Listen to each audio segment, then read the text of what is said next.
In today's video, I'm going to teach you how to switch to Gantt Chart View in Wrike. If you're managing projects in Wrike, the Gantt chart is one of the most powerful ways to see how all your tasks fit together over time. It helps you visualize your schedule, spot overlaps, and understand dependencies at a glance. In this walkthrough, I'll guide you through how to open that view, and I'll also explain what you're looking at once it's open so you can start using it effectively right away. First, make sure you're logged into your Wrike workspace and that you've opened the folder, project, or space that contains the tasks you want to review. You'll usually start in a default view like table or list.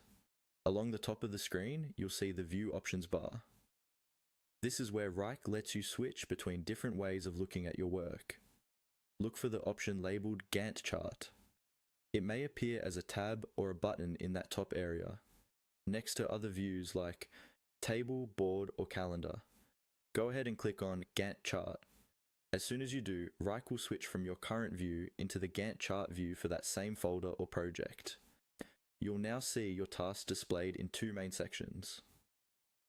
On the left side, you'll have a list of tasks, usually with columns like task name, start date, due date, and status.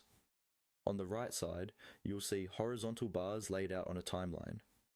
Each bar represents a task, showing when it starts, when it ends, and how long it's expected to take. You can use the timeline controls, usually at the top right of the chart, to zoom in or out. For example, you might zoom in to see days and weeks for short projects, or zoom out to view months for longer roadmaps. This is helpful if your tasks extend over a long period and you want a big picture view. Once you're in Gantt Chart View, you can also drag the ends of a taskbar to adjust dates, or move the entire bar to reschedule the task. If your workspace allows dependencies, you can connect tasks by dragging from the end of one bar to the start of another, making it clear which tasks depend on others. And that's it. By simply clicking on the Gantt Chart View, you unlock a clear, timeline-based way to manage your Wrike projects and keep your schedule under control.